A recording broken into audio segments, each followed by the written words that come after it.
নমস্কার, সমাজ moments and মোরের নতুন একটা ব্লগে সবাইকে স্বাগত জানাই। আশা করি সবাই খুব ভালো আছো, সুস্থ আছো আর খুব পজিটিভ আছো। আমিও ভালো আছি, সুস্থ আছি আর খুব পজিটিভ আছি। আজ 2রা অক্টোবর, বুধবার। ঘড়িতে সময় এখন 6:30। রাস্তাটা দেখতে পাচ্ছ বৃষ্টির জলে ভিজে, আকাশ মেঘাচ্ছন্ন, টিপটিপ করে বৃষ্টিও পড়ছে। আজ যেরকম মহালয়া একটা বিশেষ দিন, আর এই বিশেষ মহালয়ার দিনেই মুগ্ধার আবৃত্তি স্কুল কথাবাচিকের বার্ষিক অনুষ্ঠান হয়। আমাদের মামের, মুগ্ধার আর আমার দুজনেরই স্নান হয়ে গেছে। একটু বাদেই আমরা রেডি হয়ে বেরোবো। চলো রেডি হয়ে নিই, তারপর তোমাদের সঙ্গে কথা বলছি। চলো তাহলে রেডি হয়ে নিই। এই যে আমি আর মুগ্ধা রেডি হয়ে গেছি, আর এটাই ওদের ড্রেস। এই ড্রেস পরেই তোমার ওদের সব অনুষ্ঠান হয়, মানে ম্যামের কথাবাচিকের যা যা অনুষ্ঠান হয়। যারা আমার পুরনো বন্ধু তারা নিশ্চয়ই জানো। আর তোমাদের তো বললাম আমরা সবুজ শাড়ি পরবো, মায়েরা ঠিক করেছি। এই যে সবুজ শাড়ি আর এই পিঙ্ক ব্লাউজটা পরেছি। আর আজকে তো বৃষ্টির ওয়েদার, সুজয়কে বলেছি আসতে। সুজয় এলে ওই আমাদের বাজারের মোড় পর্যন্ত দিয়ে আসবে, কেন রাস্তাটা তো পুরো জলে জল, কাদা, শাড়ি পরে হাঁটা খুবই মুশকিল। তারপরে ও এটার সাথে সাদা লেগিংস পরেছে, পুরো কাদা হয়ে যাবে। তারপরে আমরা মোড়েতে সবাই মানে আরও মায়েরা মানে সবাই একসঙ্গে মিট করব। ওখান থেকে আবার ছোট ছোট ম্যাজিক গাড়ি আছে, ওখান থেকে আমরা যাব হচ্ছে বরগাছিয়ায়।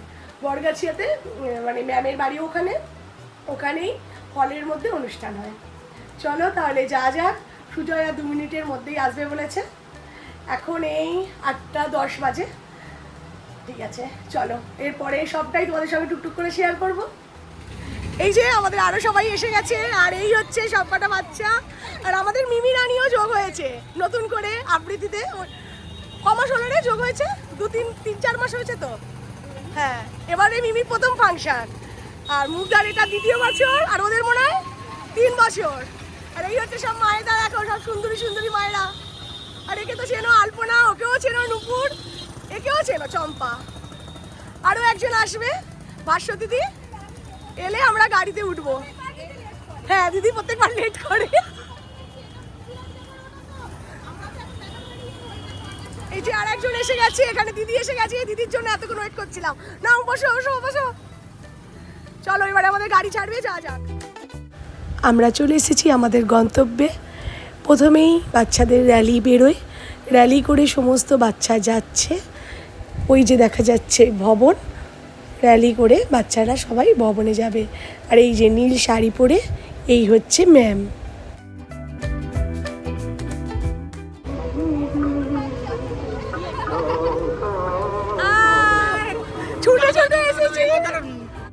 আর কি অপূর্ব লাগছে ম্যামকে। ম্যাম যেমন গুণে সরস্বতী, রূপেও সেরকম লক্ষ্মী।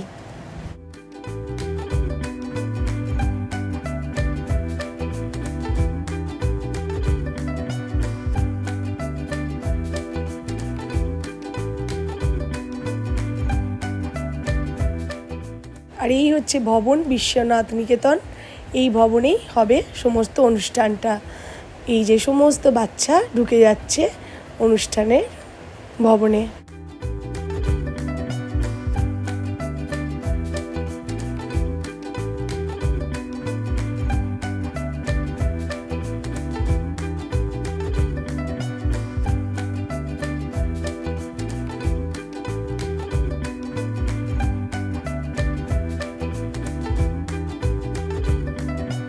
স্বপ্ন মিলনের উৎসব, কবিতা স্বপ্ন শান্তি ও সম্প্রীতি, কবিতা শেখায় অভিন্ন পরিবার।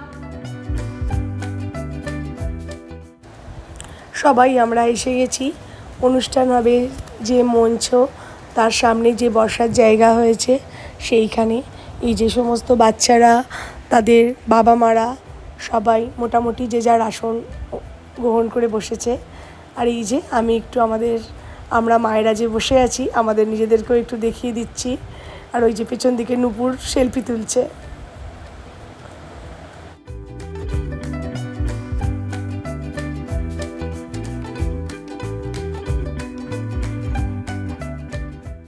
এবার আস্তে আস্তে অনুষ্ঠান শুরু হবে। আমি তোমাদের সামনে যতটা পারবো একটু একটু করে তুলে ধরবো, কেন পুরোটা যদি তুলে ধরি তাহলে তো অনেক বড় হয়ে যাবে। আর এই যে দেখো অনুষ্ঠান শুরু হওয়ার জন্য প্রথমে সমস্ত বাচ্চা এবং বড়রাও, মানে ম্যামের সমস্ত স্টুডেন্টরা একসাথে মঞ্চের ওপরে উঠে দাঁড়িয়েছে।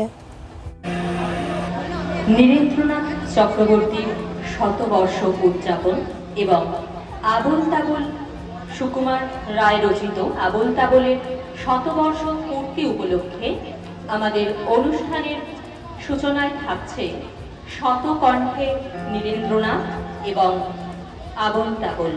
পরিবেশনায় কথাবাচিকের সমস্ত ছাত্রছাত্রীবৃন্দ।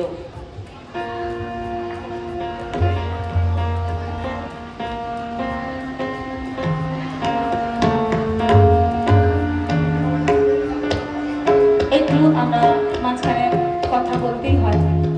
প্রত্যেক বছরে কিন্তু আমরা অনুষ্ঠান শুরু করি শ্রী রামকৃষ্ণ প্রণাম মন্ত্র, যিনি সর্বধর্মের সমন্বয় করেছিলেন। আমি কারণগুলো ক্লাসেও বলি, আজকেও বলি, তিনি এমন একজন ব্যক্তি, কারণ আমাদের এই শিক্ষার মধ্যে কোনো ধর্ম বর্ণ বা জাত থাকে না। তাই একমাত্র রামকৃষ্ণ দেবী, যিনি নিজে হিন্দু ঘরে জন্মেও ইসলাম ধর্ম গ্রহণ করেছিলেন, খ্রিস্টান ধর্ম গ্রহণ করেছিলেন, তার কারণ একটাই, যে ধর্ম পরিবর্তনের সাথে সাথে মানুষের মধ্যে কোনো মানবিক পরিবর্তন হয় কিনা সেটা প্রমাণ করার জন্য। তাই প্রত্যেক বছর আমরা তাকে তার প্রণাম মন্ত্র এবং মা সরস্বতীর কৃপা না থাকলে আমরা একটা সংগঠনকে এগোতে পারবো না। মা সরস্বতীর কৃপা নিয়ে তাকে তার প্রণাম মন্ত্র জানিয়ে আমরা শুরু করি। এবছরও আমরা সেইভাবেই শুরু করছি এবং তার পাশাপাশি যেহেতু আবোল তাবোলের এবছর শতবর্ষ চলছে সুকুমার রায়ের, তার কিছুটা নির্বাচিত অংশ এবং অবশ্যই নীরেন্দ্রনাথ চক্রবর্তীর শতবর্ষ চলছে, তার নির্বাচিত অংশ নিয়েই আমরা আমাদের এই পথ চলা আপনাদের সঙ্গে নিয়ে এগিয়ে চলব।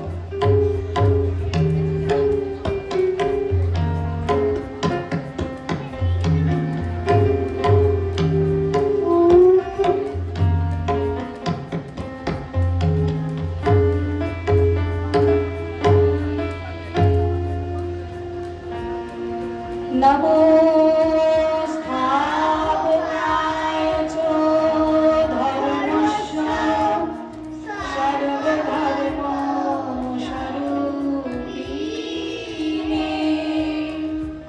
অবতার হরিষায় রাম কৃষ্ণ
আর বাচ্চাদের টিফিন ওখান থেকেই দিয়ে দিয়েছিল, সেই টিফিনের বক্স ছিল, বাচ্চারাও টিফিন খাচ্ছে আর আমরাও এদিকে সব মায়েরা মুড়ি বাড়ি থেকে নিয়ে গেছিলাম, মুড়ি চপ মেখে আমরা সবাই মিলে একসঙ্গে আমরাও মুড়ি খেতে শুরু করে দিয়েছি।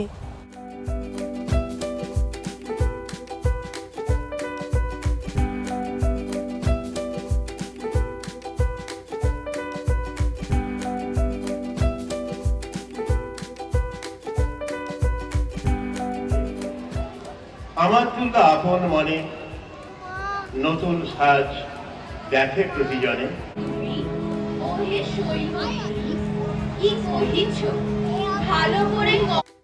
আমি ভিডিও সব আবৃত্তিরই অনেক বড়, মানে সবটা করেই করেছিলাম, কিন্তু আমি পারলেও এখানে পুরোটা করে ভিডিও দিতে পারবো না, কেন আমি সমস্ত আবৃত্তির ভিডিও যদি পুরোটা করে দিই তাহলে ব্লগ অনেকটা বড় হয়ে যাবে, তাই যতটা পারছি কেটে কেটে একটু একটু করে দিচ্ছি।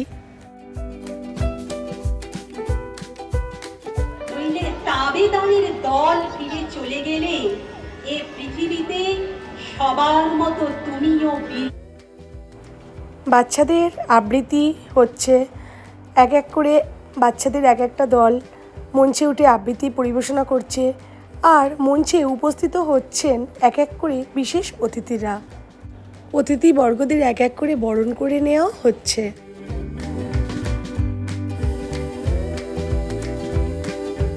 শ্রদ্ধেয় কবি বিশেষ অতিথিরা যেরকম এক এক করে আসছেন, সেরকম তাদের বরণ করে নেওয়ার পর আবার আবৃত্তিও মঞ্চে উপস্থাপনা করা হচ্ছে।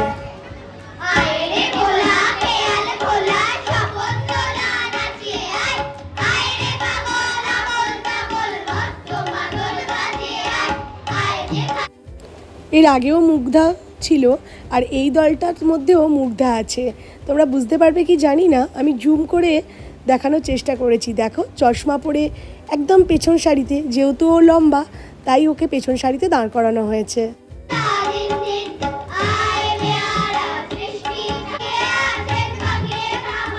আজকের পক্ষ থেকে আমরা স্মারক সম্মান পৌঁছে দিচ্ছেন মাননীয় ডাক্তার শ্রীকুমার জ্যোতি ব্যানার্জি। এই যে মুগ্ধাও পেয়ে গেছে তার স্মারক সম্মান, আর হাতে নিয়ে তোমাদেরকে দেখিয়ে দিল। আর মঞ্চে এখন উপস্থিত হয়েছেন আমাদের ম্যামের গুরুদেব। এই যে হলুদ পাঞ্জাবি পরে যিনি বসে আছেন, উনিই হলেন আমাদের ম্যামের গুরুদেব। আর এই সুন্দর মুহূর্তের সাক্ষী হতে পেরে আমরা নিজেদেরকেও মনে করছি খুবই ভাগ্যবান।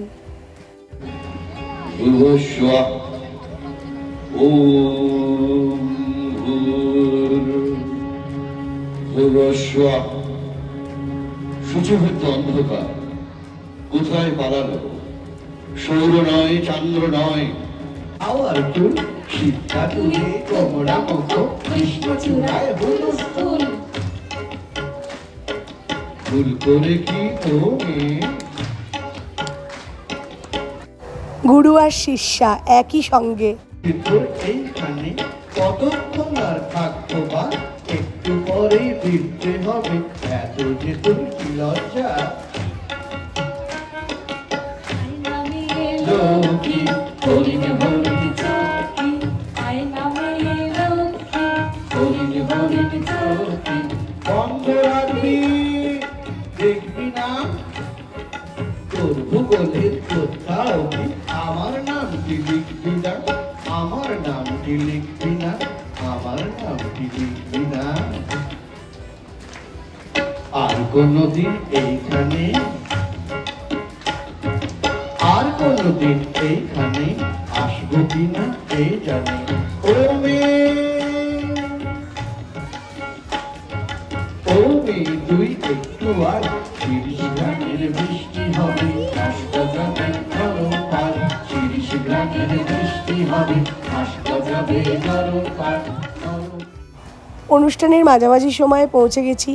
ওদিকে খাবার ব্যবস্থা হয়েছে, তার জন্য খেতেও বসতে পড়তে বলা হচ্ছিল। আমরা তাই বসে পড়েছি সবাই একসঙ্গে।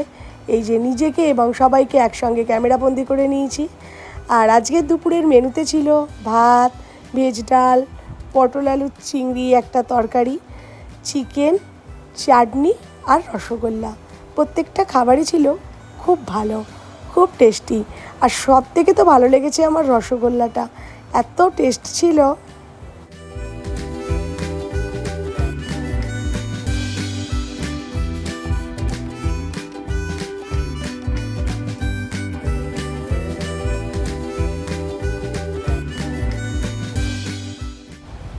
খাওয়া দাওয়া কমপ্লিট করে আমরা আবার মঞ্চের সামনে এসে বসে পড়েছি যে যার জায়গা মতো। আর মঞ্চে এখন উপস্থিত আমাদের এখানকার বিধায়ক শ্রী সীতানাথ ঘোষ, আর আমাদের এখানকার ডক্টর রঞ্জিত চ্যাটার্জি, শিশু চিকিৎসক। কর্মীদের মনে কবি বেঁচে থাকবেন বাংলার প্রতিটি শব্দের কোণে কোণে। আজ তাই আমরা একসঙ্গে উচ্চারণ করব ওনারই লেখা মন্ত্র।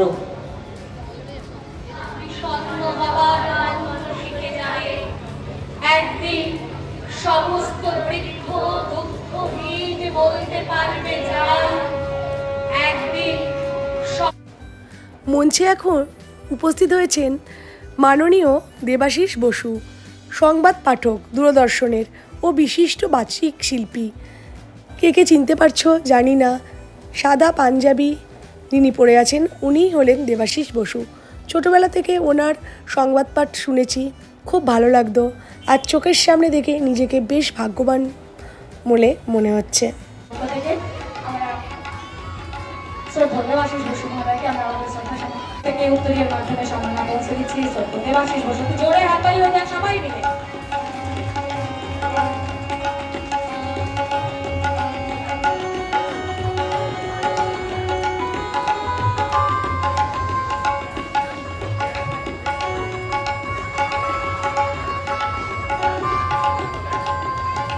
কথাবাচিকে স্মারক সম্মান রাখা হয়ে থাকে।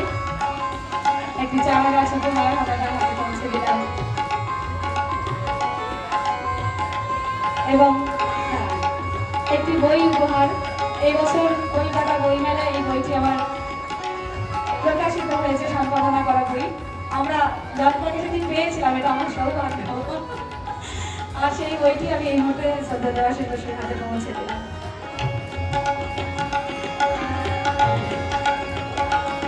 আমরা আমাদের শ্রদ্ধা পৌঁছে দিচ্ছি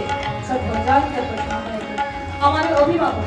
কথাবাচিকের সঙ্গে বেশ কয়েক বছর ধরে আমরা তাকে, সত্যি কথা বলতে আমাদের একটা অধিকার জন্মে গেছে, দাদা এটা করে দিতে হবে, তাকে ফোন করতে হবে, তাকে বলা যায় বলুন তো, আমরা আনছি তার কথা ভাবা যায় প্রত্যেকটা মুহূর্তে ফোনে, হ্যাঁ এটা করতে পারো, এটা ভালো হবে, এই যে মতামত, এই মুহূর্তে তাকে আমরা উত্তরীয় মাধ্যমে শ্রদ্ধা পৌঁছে দিলাম। অবশ্যই কথাবাচিকে স্মারক সম্মান তার হাতে পৌঁছে দিলাম। একটি জানা গাছ উপহার। আর ইতিমধ্যে আমার বই প্রকাশিত জনতা ছিলেন, কলকাতা বইমেলায় তিনি উপস্থিত ছিলেন। তাই আর এখন অন্য কোনো কথা নয়, এখন শুধুই যাদের কথা শুনবো, শ্রদ্ধা দেবাশিস বসু মহোদয়। ক্ষমায় আপন তুমি, মোহন বাঁশির মিঠে সুর, অন্তরে থেকে তুমি অন্তর জানি, মাগো যেদিকে চাই সেদিকে রয়েছ তুমি। সাদা বক চকচক উড়ে যায় ডাকিয়া, মিলছিল খিলখিল।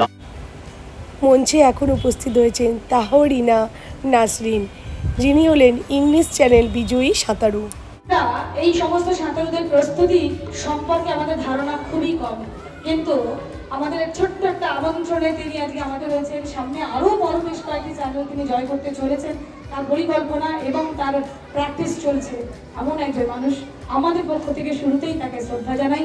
তাহরিনা নাসরিন, একটু জোরে হাততালি হয়ে যাক, একটু জোরে হাততালি হয়ে যাক, সবাই মিলে একটু জোরে হাততালি দিন।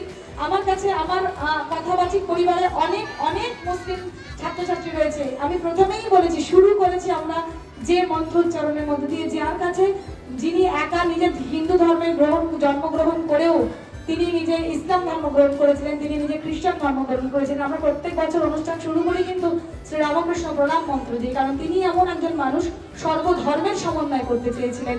তিনি ভেবেছিলেন যে ধর্ম পরিবর্তনের মধ্যে দিয়ে মানুষের মধ্যে কোনো মানবিক পরিবর্তন হয় কিনা এটা দেখতে চেয়েছিলেন, আসলে নয়। মানবতার ধর্মই শ্রেষ্ঠ ধর্ম, সেই কথা মনে রেখেই আমাদের কাছে আমাদের কথাবাচিকে অনেক বন্ধুরা রয়েছেন। আজকে তাদেরকে তুমি একটু উৎসাহিত করো, তোমাকে কিন্তু তুমিই বলছি, তুমি একটু উৎসাহিত করো। তোমার কথার মধ্যে দিয়ে ছেলে মেয়েদের উৎসাহিত করার থেকে বাবা মায়েদের উৎসাহিত করো, যাতে ছেলে মেয়েদেরকে এগিয়ে আনে। তোমার বাবা মাও আছেন, আপনাদের প্রতি আমার শ্রদ্ধা। তাহরিনার মা বাবা সামনে আছেন, হ্যাঁ আচ্ছা রয়েছেন সামনে, আমাদের শ্রদ্ধা প্রণাম নেবেন, আমাদের সালাম নেবেন। আর তাহরিনা, এখন তুমি তোমার নিজের মনের কথা আমাদেরকে উজাড় করে দাও। খুব ধন্যবাদ আমাকে এখানে ডাকার জন্য। আর ঝুমাদি, আপনাকে অসংখ্য ধন্যবাদ, আপনি আমাকে ডেকেছেন। আমার এখানে এসে সত্যি খুবই ভালো লেগেছে। আপনি যেটা উদ্যোগ নিচ্ছেন, প্রত্যেক বছরই যে প্রোগ্রামটা করছেন, সেখান থেকে অনেক বাচ্চারা অবশ্যই একটা সাপোর্ট পাচ্ছে, হেল্প পাচ্ছে এগিয়ে আসার জন্য। সো এটার জন্য আপনাকে আগাম অনেক অনেক শুভেচ্ছা আমি জানাই। আর আপনাদের সকলকে আজকে মহালয়ার দিন, আপনাদের সকলকে মহালয়ার অনেক শুভেচ্ছা, আর আগাম দুর্গাপূজারও শুভেচ্ছা আমি জানাই আপনাদের সকলকে। আমার সুইমিংটা অবশ্য আমি শুরু করেছিলাম 2004 সালে, তখন আমার 10 বছর বয়স। আমার কোচেরা আমাকে দেখেই বলেছিলেন যে তাহমিনা তোমার মধ্যে কিছু একটা ক্যাপাসিটি আছে সুইমিং করার, তো তুমি যদি কন্টিনিউ করতে পারো তাহলে সুইমিংটা ভবিষ্যতে তুমি অনেক বড় জায়গায় যেতে পারবে সুইমিং থেকে। বেসিক্যালি আমি ফুটবল খেলতাম কেন, কারণ আমার বাবা বাবা একজন ফুটবলার ছিলেন, কলকাতা মাঠে ফুটবল খেলেছেন ওয়াইএমসি, তখন কুমারটুলির টাইম ছিল, 80s টাইমের কথা বলছি। তো বাবা চেয়েছিলেন না ফুটবলার যাতে হয়, বাট ডেস্টিনি যেখানে নিয়ে যাবো সেখানে তো আমাদের যেতেই হবে। তো সুইমিংয়ে শুরু করেছিলাম 2004 সাল, তারপর আস্তে আস্তে। Good evening. এসেছি আমরা সন্ধে ওই 5টার সময় চলে এসেছি। শেষের দিকে আর কোনো রকম ভিডিও করতে পারিনি, তোমাদের সঙ্গে শেয়ার করতে পারিনি, তার কারণ ফোনটা একদম চার্জ ছিল না। আর আমি পাওয়ার ব্যাঙ্কটা নিয়ে যেতে ভুলে গেছি, কেন অনেকক্ষণ ধরে তো কিছু ভিডিও হচ্ছিল দেখতে, মানে তোমাদের সঙ্গে হয়তো সবটা শেয়ার করতে পারবো না, কিন্তু অনেক ভিডিও করছিলাম, আবৃত্তিগুলো বড় হচ্ছিল, সেই জন্য শেষ মুহূর্তে আর ভিডিও করতে পারিনি। বাড়িতে এসেছি অনেকক্ষণই, ফ্রেশ হয়েছি, এখন একটু কফি নিয়ে বসেছি। আর এই যে মুগ্ধা বসে আছে আমার পাশে, মেয়ের আমার ঘুম পেয়ে গেছে, চোখে ডুলু চোখ, তাই তো ঘুম পেয়েছে, ওখানে ওইদিকে কার্টুন দেখছে। তোমাদের সঙ্গে কথা বলছি বলে এখন একটু মিউট করে দিয়েছে। আজ আর পড়ার সময়, আজকে আর পড়তে পারবেও না, আর আজকে ছুটির দিন, তাই তো কালকে স্কুল আছে। আর চলো আজকে তাহলে ব্লগটা এখানেই শেষ করব, কেন এরপর আর দেখানোর মতো তো কিছুই নেই। আজকে এমনিতেই ব্লগ অনেকটাই বড় হয়ে গেল, কেন আবৃত্তির অনেক কিছু শেয়ার করতে। সবাই তাহলে ভালো থাকবে, সুস্থ থাকবে আর খুব পজিটিভ থাকবে। আমিও ভালো থাকবো, সুস্থ থাকবো আর খুব পজিটিভ থাকবো। আর এই আবৃত্তির অনুষ্ঠান কীরকম লাগলো বলবে, আমাদের তো ভীষণ ভালো লাগে। মুগ্ধা এটা নিয়ে 2 বছর, তাই তো মাম্মা 2 বছর মানে অনুষ্ঠান করলো। আগের বছর ওর প্রথম ছিল, এবছরে দ্বিতীয়। ম্যামের এই অনুষ্ঠান অনেক দিন ধরেই করছেন ম্যাম, খুব সুন্দর, অনেক গুণী মানুষরা এসেছিলেন অতিথি হিসেবে, ভীষণই ভালো লাগলো। মানে একটা দিন ভালোভাবে খুব সুন্দর করে কাটালাম। আর দেবীপক্ষ তো শুরু হয়েই গেল, আর পুজো কদিন বাকি, আর কালকে মুগ্ধা স্কুল আছে। ঠিক আছে চলো, আর বকবক করবো না, বকবক করতে দেরি হয়েই যাবে। আর ভালো লাগলে ভালোবেসে সবাই লাইক করে দেবে আর কমেন্ট করে দেবে। তাহলে চলো, আর তো কথা বলবো না, গুড নাইটই বলে দেবো এখন, গুড ইভিনিং এখন। ঠিক আছে, গুড নাইট বলছি না, চলো তাহলে টাটা।